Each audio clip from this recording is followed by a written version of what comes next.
Looking at the Protocols of the Elders of Zion, we see that it has a date on it of 1902. It's really not exactly clear when it first started circulating, right? So that's why it says circa 1902. Basically, in the very beginning of the 20th century, this became a really popular book and document that was circulated all over Eastern Europe and then moved its way very fast into Western Europe as well as the United States. So several people asked in the homework about the effect of the protocols on other places, especially the U.S. A few people really knew that Henry Ford, in particular, had been a rabid anti-Semite who had reprinted the protocols and then sort of restated a lot of their ideas in his articles. So I've posted that and a video about it, but it really makes sense to think about this document first. And in a way, we can kind of see all six of those ideas that I mentioned about political and racial anti-Semitism kind of coming to fruition, that we see a sort of association of Jews with the power of gold. There's a claim that liberalism is just a lie to weaken society so Jews can take over using that gold. There's a claim that Jews were freer under aristocracy and serfdom. Not Jews, but all people were actually freer under serfdom, right? So this is clearly written from a manipulative perspective by those who are in favor of an aristocracy, in favor of a setup economically where very, very few people have all the money, and those who are laboring don't get any money, right? Not even just a bad hourly wage or something, but that they're just basically servants. So it's anti-modern in being anti-democratic, right? Anti-liberalism. It's against emancipation for serfs, slaves, Jews, anybody. It doesn't want anyone but a very small class to have any kind of freedom. And really, overall, each different little suggestion is a way of saying that Jews want political freedom only to destroy non-Jews. That the whole kind of framework for this document it purports to be, it's written as if it is just like the minutes of a meeting of a worldwide Jewish banking conspiracy in the Prague Cemetery. I don't know why anyone would write down all of their conspiracy plans like this, but people absolutely believed that it was true.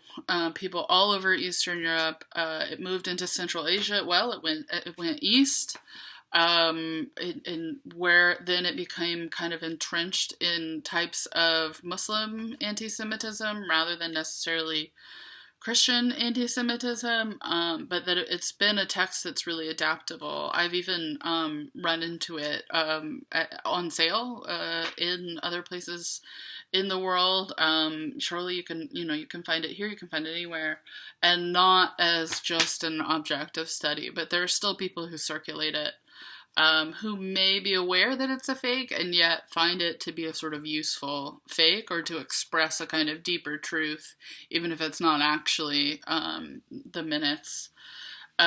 So it's a kind of fear of capitalism or this new way of having money, that there's a claim that capital lets Jews become despots, authoritarian rulers, and that the state will be brought down and fall into Jewish hands.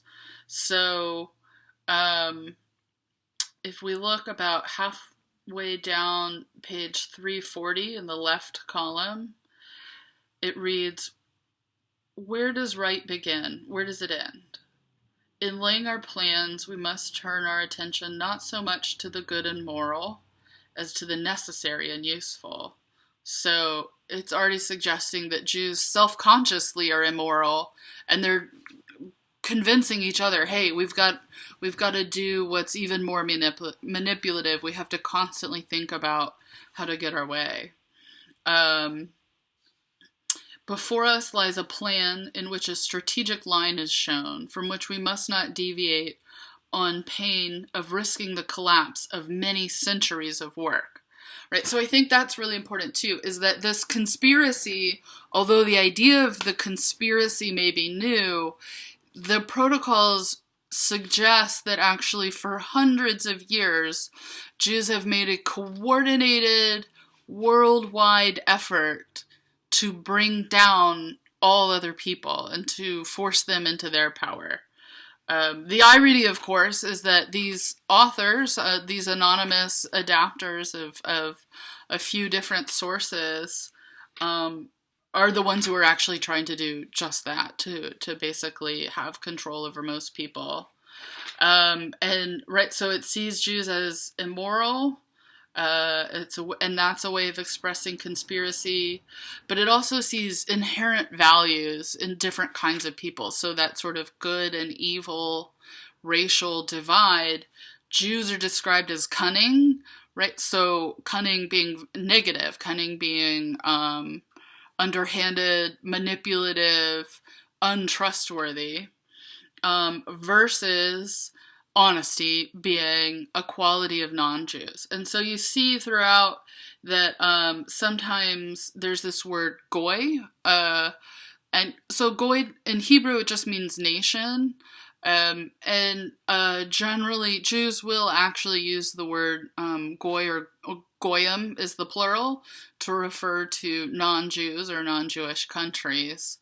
And so some of the sources that they did take were from people who had converted away from Judaism and had been really disenchanted with the life they'd had. So there's a certain vocabulary sprinkled in here that gives it a sense of authenticity, but that has nothing to do with even slightly what Jews are actually doing in this time period. So lower down, our motto is power and hypocrisy. Evil is, in fact, the route to power, whether it's bribery, fraud, treason. In politics, it is necessary to seize the property of others without hesitation, if in so doing we attain submission and power.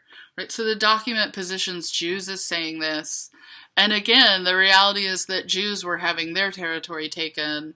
That by this point, there had been 20 years of really widespread, coordinated attacks on Jews in the Russian Empire. And the protocols basically, if people are already Jew haters, already anti-Semites, they only confirm to people what they already know, right? That if they're predisposed to hate Jews and distrust them, then of course this document appears to them to be real.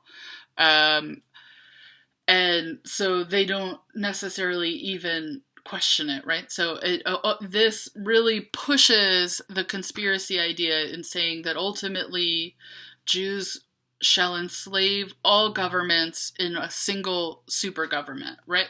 So the total kind of fear of or expression of a Jewish conspiracy is here. And then Jews get basically blamed for everything. On 341, at the bottom of the first column, sort of describing science as basically a ploy to trick Goyim, as a ploy to trick non-Jews, that any scientific discoveries are actually just lies. And so in being anti-modern, it articulates a kind of anti-scientific position. And so racism and anti-science go hand in hand, we can say. I think that the protocols are really important to study because it's really important to see how anti-Semitism developed, that there is a historical kind of snowballing of racist anti-Semitism, but that we can also use it as a really good case for looking at how racism in general is articulated and is imagined. And the fact that, like, the racism is already there, and and that then an articulation of race or racial differences follows. It's not the other way around, a sort of perception of race difference and then racism, but really just a kind of on the part of racists or xenophobes, just an assumption of not being able to trust people unlike them, and then an attempt at trying to develop reasons why they shouldn't be liked, and even being able to blame just anything, right? So we see that Darwinism, Marxism, and Nietzscheism, which is for us, we'll just say kind of philosophy, um, are engineered by us, it says, right? So as if Jews would sit and claim that all of these things were their own choice, that science, economics, social theory, all of these are Jewish inventions. Um, so basically, there are associations of Jews with capitalism. Jews are also blamed then for Marxism and communism. All of these things, whatever it is, it might seem like it doesn't make sense to blame Jews for everything, communism or capitalism.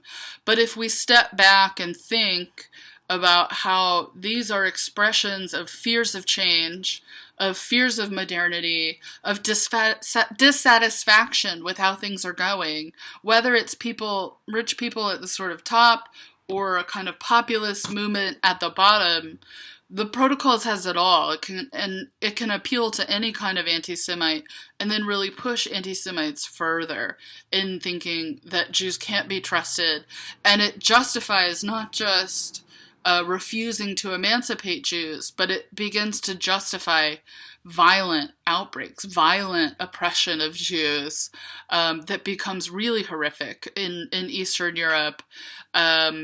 And then this document gets circulated worldwide. It becomes really important later.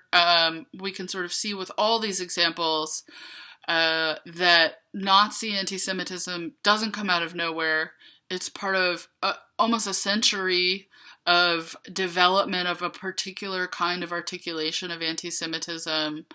And it can all easily mix together, even if it's kind of illogical to mix it together. But Hitler often considered out loud with others whether the protocols were real. He certainly espoused that they were real. There were others in the United States, including but not at all limited to Henry Ford, who thought that these were real and that Jews couldn't be trusted, and that this had important implications for politics as well as for sort of social and cultural integration.